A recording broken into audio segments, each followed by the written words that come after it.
દર્શક મિત્રો, ચેનલ પર ન્યૂઝમાં આપ સૌનું હાર્દિક સ્વાગત છે। વડોદરા શહેરમાં સમાવેશ થયેલ ઉંડેરાના મુખ્ય માર્ગ ઉપર ઘણા મહિનાઓથી કોન્ટ્રાક્ટર દ્વારા ખોદવામાં આવેલ, જેના લીધે ઘણા મહિનાઓથી કામ પૂર્ણ થઈ ગયેલ હોવા છતાં રોડ ખોલવામાં આવતો નથી। સિંગલપટ્ટી રોડ પર 1 કિલોમીટર અંતર સુધી રાખવામાં આવેલો છે, જેના લીધે આજુબાજુ કંપનીઓને શાળાએ જતા બાળકોને તકલીફ પડે છે। રોડ પર અસંખ્ય ભારદારી વાહનો પણ પસાર થાય છે અને ઘણીવાર તો રાત્રિના સમયે નાના મોટા અકસ્માત પણ થતા હોય છે। શું આ તંત્ર મોટા અકસ્માતની રાહ જોઈ રહ્યું છે કે શું? જો અકસ્માતમાં કોઈ મોટી દુર્ઘટના ઘટશે તો તેના જવાબદાર કોણ? જે તે કોન્ટ્રાક્ટર રહેશે અને આ રોડ ઉપર દિવસના અંદર ચાલુ કરવામાં નહીં આવે તો રોડના 3 દિવસના અંદર ચાલુ કરવામાં નહીં આવે તો રોડના લીધે ગાંધીજીના માર્ગે આંદોલન પણ કરવામાં આવશે। બ્યુરો રિપોર્ટ, ચેનલ પર ન્યૂઝ।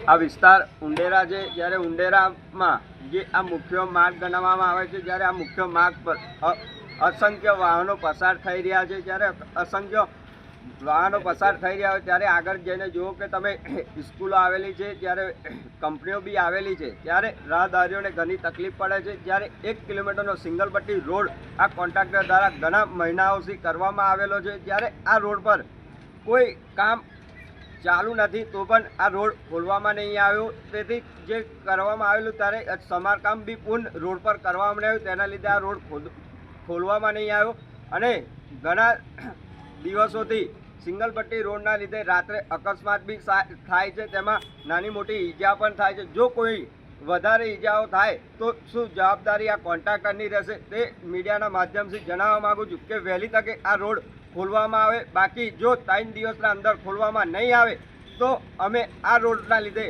ઉગ્ર આંદોલન બી કરીશું।